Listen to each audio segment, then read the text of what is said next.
Hello and welcome to the Matt's Movie Reviews podcast. I am your host, Matthew Pejkovic. This is episode number 594. Releasing March 29 in theaters across the US is Asphalt City, a gritty drama that follows a rookie paramedic who is taken under the wing of a veteran who guides his young partner through the main streets of New York City. Starring Tye Sheridan and Sean Penn, Asphalt City is an uncompromising and haunting portrayal of life on the front lines of a broken healthcare system and the psychological and spiritual impact on its paramedics.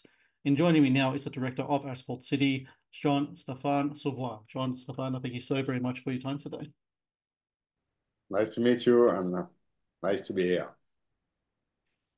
After I watched the movie, the first question I wanted to ask you, when I watched Asphalt City, has really strong religious symbology in the film.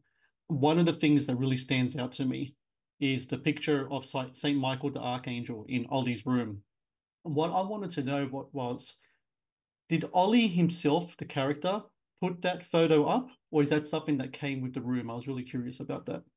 I mean, it was an idea with Tye Sheridan, to work on his character as a kind of angel, or Michael before he become an archangel, what he has to face, he has to deal with death and life, and he has to kill the devil. That's the kind of image of the Archangel Michael, and we thought it was kind of interesting for the paramedic, to have this kind of reference in his life and trying to, that's his goal. When you start this job, you want to save life and you want to be stronger than death.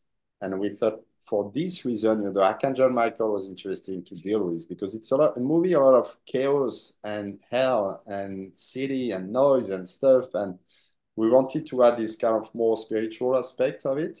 And that's also to get the point that there is always a light at the end of the tunnel. It won't be like dark, dark, dark, dark, dark, but hopefully, this angel gonna open his wings, and save people. That was kind of the journey I was attracted to because that's what the story is about, it's about this guy, Cross, he's new to the job, he's a rookie, and he's gonna pair with a seasoned paramedic, and he's gonna have to face the violence of our world, kind of, the social violence. And because if you call 911, it's because you are in a vulnerable situation and you need help.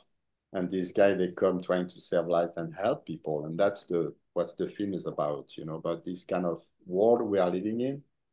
And also about these guys who wants to save lives, but sometimes they have also to understand they have to save their own life because they can be damaged by the violence they can see every day, if you are in the back of the ambulance. And we did this with Tye Sheridan, and Sean Penn. And I did like for almost 2 years, kind of ride along in the back of the ambulance to see this kind of reality. And you see it's tough. It's a tough job because every day you don't know what's going to happen. You don't know if you're going to be able to save life or not. And you have to live with it and go back to your house with it. And that's what also the film is about. And that's why the Archangel Michael was interesting for us, to add to this kind of story. Ollie's character has a jacket, and the jacket has wings at the back of it. Was that jacket something created for the film, or did you find that and then add it in the movie? No, it was created for the movie. We created this. We couldn't find really the perfect, jacket, so we had to do it with the wings. It's one I think it goes down in the pantheon of the great movie jackets. Myself, it joins Travolta's leather jacket in Saturday Night Fever and Ryan Gosling's jacket in Drive. I think that's one of the great movie jackets. I really appreciated that. We talk about this. It was funny with time. You say some movies you really remember the jacket or the Taxi Driver jacket, the James Dean jacket. It's funny, and we thought about it. We thought it would be interesting to have something specific. Because I know for some reason, when on great movies, we remember the jacket of the character, and that's why we try, I hope we achieve this, but I'm not sure. Please support Matt's movie reviews on Patreon. Get access to exclusive content, request movie reviews and top 10 lists, and help support my work. Please click on the Patreon link in the description below. When you first came into contact with this story, Tye Sheridan was the person that first came to mind for the character of Ollie. He's a remarkable actor, especially in the fact that from such a young age, he's already worked with Malick and Scorsese and Schrader. and now he's working in your movie. What was it about Tye that really spoke to you as an actor, that said to you, this is Ollie, this is the person I want to front this movie? There is the first one who came to my mind. I thought like Tye would be perfect. I really like him as an actor. I didn't know him at this time. And I thought for different reasons, I, I thought it was really important for the character to be really young. And Tye looks like young, like innocent and stuff or whatever. So I thought it was really interesting because that's what the film is about also. How from an innocent guy, how suddenly it's going to be confronted to more violent situations. He's a middle class guy, not from the city, and there is a lot of background, coming with the character, with the Shannonberg character, the Cross character. So I thought it was perfect, for this part. And I said, okay, I need to convince Tye. So I took a flight, and I went to see him. He was shooting in Utah at this time, the night clerk. And I said, Tye, I really want to work with you on this movie. And we really immediately kind of liked each other and respect each other and wanted to do this film together. And he was with me from the beginning until the end, as an actor and then as a producer, and he became really involved into the story. And I love Tye for that. He's an amazing actor, he's a great human being too. And that's the first quality for an actor, it's to be a great human being. Sean Penn, one of the great actors of his or any other generation, fantastic in this movie. How did it come about that you got him for the film? Because from what I understand, when you first approached him, he had retired from acting, right? This was pre-COVID when you first approached him. So how did it come about that you finally managed to snag him and play this role in this movie? Because he's just fantastic as this kind of mentor figure in your film. Yeah, it's the same. Sean for me is a great human being. He's not just an actor, a great actor. He's also a great director and great activist. And he's really involved in everything he's doing. And I thought that's what I really respect also in actors, when they are like this kind of background and they are like, that they're great human being. And I think Sean was really interested also to portray this kind of community and the paramedics and to show, how it could be difficult. So when I first approached him, he said, we were in contact because he watched Johnny Mad Dog, one of my previous films, and when he was doing The Last Face, and he said, oh, I love your movie, and we were in touch. And when I got the book, I said, Sean would be the perfect guy, So I called him and I said, Sean, I have a project. I would love for you to do it, And he said, no, I don't want to act anymore. I might do my film Flag Day and I'm tired with acting. And I said, you can't stop, I mean, he said, no, yeah, really, I would love to work with you, but I don't want to act anymore. And it's going to be difficult. It's going to be a long training and stuff. And I'm not in the mood, And then he said, but I would love to meet with you one day. If you come to LA, please give me a call. So after that, I said, okay, I need to go to LA. I need to convince him, So I called him back a week later. I said, Sean, yeah, I'm coming to LA. Can we get a coffee together? And he said, yeah, where are you going? He said, I'm going to the hotel. And how long are you going to stay? I said, I'm going to stay for a week. He said, please, if you want, come to my house and we can hang out together, in my house. And so I spent like 1 week with Sean in his house, discussing about the movie, discussing about life, discussing about this job. And we became friends. And it shows also the generosity of Sean, so then he invites you, for a week, staying with him. I couldn't convince him at this time. He said, really, I don't want to, but I'm going to help you to do this movie. And then the time passed, and then you try to with different actors and stuff or whatever. And then the pandemic. And then during the pandemic, he worked a lot with his NGO, CORE. And he was doing this program in LA, doing vaccination with the LA Fire Department.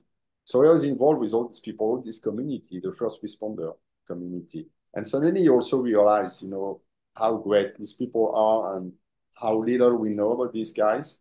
And when I called him back, after the pandemic, I said, okay, we're going to start the project again. And please, do you want to do it? He said, yeah, this time I think I'm going to do it because I'm ready for it. And I really want to do this movie. And I'm glad he did it because he's an amazing actor, an amazing human being, and he's incredible in the movie.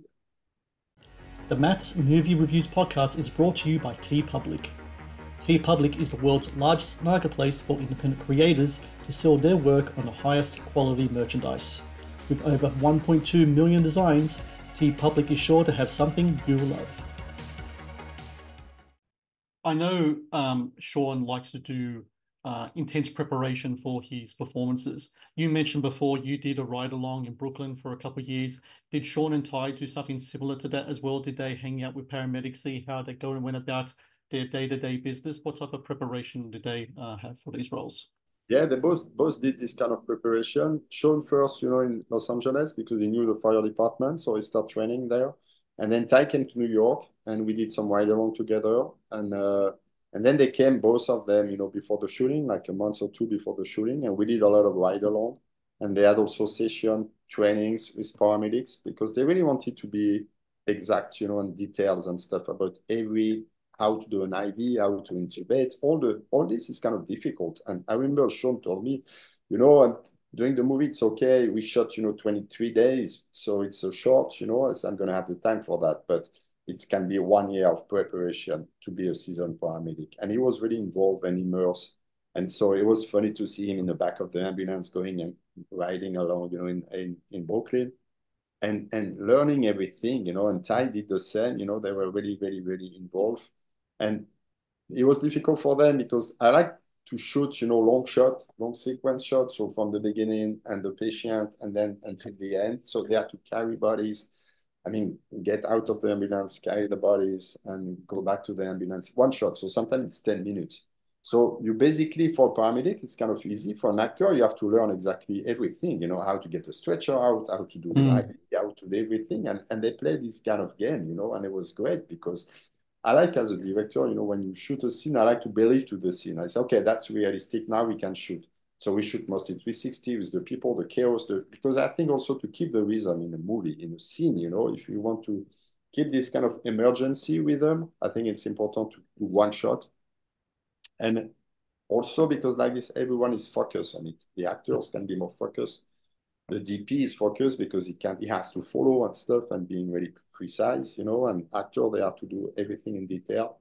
So that's how we shot the movie. And I'm glad I had Tye and Sean, already involved in this kind of stuff because it's more difficult for them, but I hope that give also the kind of sense of reality and authenticity of the movie I really want, and the immersive kind of also approach of the story. When it comes to authenticity, is it true that a lot of the calls, a lot of the emergency responses that we see in the movie, are they based on actually things that happen in real life?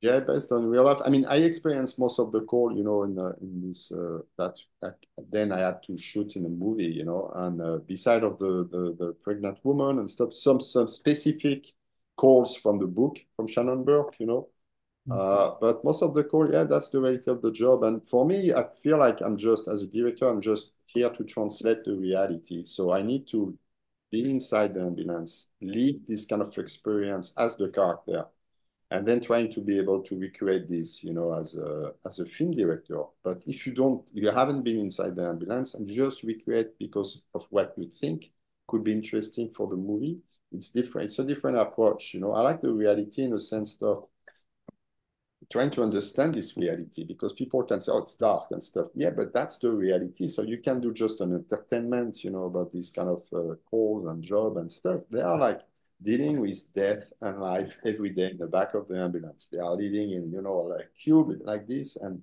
some people can survive, some people can't. So imagine if you are in the back, and that's much more difficult as watching a movie. When you watch, they are like trying to walk on someone who had a heart attack, and they can't. The guy died, and you have his wife, for example, who's here and saying, please, please, please. And she can understand that the husband just died in front of them. How you deal as a paramedic, it's tough because you have to trying to help the woman and the wife who's crying and in pain. And then you just couldn't help this guy to stay alive, So then when you go back home, it's difficult because you carry all this kind of stuff, and the mental health for the paramedic, it's a real problem. And that's what the film is about as well, of the healthcare system in the US for the patient and also the mental health for these paramedics, this emergency community, when when they are on the front line, on the poster of the movie, they say, welcome to the front line. It's a real front line, And you have to deal with this kind of stuff, you know. So I was interested to do this movie, almost like a war movie, you know, and it's kind of trying to show this reality as something intense, as a front line, and death and life, and how it's also, yeah, life at the end of the tunnel again. The Matt's Movie Reviews podcast is brought to you by Amazon Prime Video. One of the best on-demand streaming services available, Amazon Prime Video features exclusive Amazon originals as well as popular movies and TV shows. Watch Amazon Prime Video anytime, anywhere. In the history of American film, New York City has played an incredible, prominent role. It's such a character in itself. I couldn't help but notice that when I was watching Asphalt City, there was a scene in the movie where Sean and Tye's characters are driving down a road that looked really similar. And I was trying to think to myself, what is this place? And I thought, hey, that is the place in the French Connection where the big car chase happened. Was that something that was intentional on your part? Did you seek out that place to shoot in? Or is that something that just happens to be there because you were shooting in Brooklyn? This street is in South Brooklyn and it just happened to be to work out that way. No, it was kind of different stuff. I mean, I live where I shot, you know, we shot mostly around my house, and I live, the train is right here, you know, so at Norton and Broadway. So I have this kind of train, aerial train, and I thought it was interesting because that's a reference to New York. When you think about New York, you think of the bridge and the train and stuff. And it was also, for me, a way to shoot the city as almost as a body, you know, with the terrace inside the body and stuff or whatever. There was something interesting, you know, with this aerial train. So we shot a lot of stuff here where they shot, you know, the beginning of French Connection. Close by the hospital we shot. In my neighborhood, I saw the signs, and we even the takeout, Chinese takeout, you know, is where it used to be a bar before. And that's where they shot, you know, the scene in French Connection. And then we were supposed to shoot all the driving scenes, you know, in the Bronx. For some reason, there was such a traffic that day that we couldn't shoot anything. We had to reshoot this, you know, and the only place they gave us, you know, they gave us the authorization was exactly where they shot, you know, French Connection, because it was a Saturday and it was kind of empty. We could close, you know, the street. And that's why we shot a lot of stuff too, you know. So that was funny because it was not my intention first. I love French Connection and Fred King as a reference and stuff. And as a lot of people, you know, I'm friend with Abel Ferrara, and he shot also his movie King of New York right in the street, you know. And so all these directors, you know, gave us their own vision of New York, and really specific, and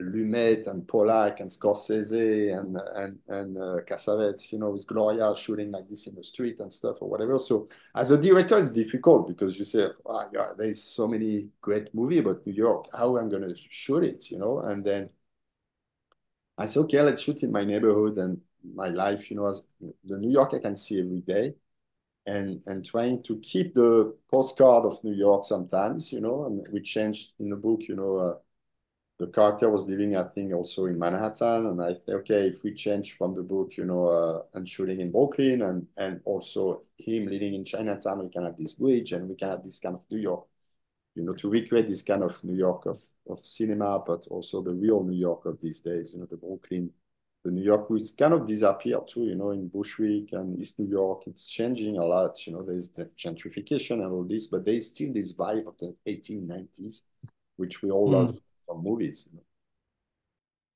I mean, and I absolutely love that part of Asphalt City. And for everyone out there listening, Asphalt City releases in March 29. Tye Sheridan, Sean Penn, both deliver terrific performances. This is in my opinion, I think it joins the pantheon of the quintessential New York City movies. You've done fantastic work here. And Jean-Stéphane Sauvaire, I thank you so very much for your time today. Congratulations with the film. I hope we talk again in the future. It's been a pleasure to talk to you today. Thank you. It was the same. Yeah, thank you so much. Thank you for watching the Matt's Movie Reviews channel. Please subscribe for more reviews, podcast interviews, and exclusive content.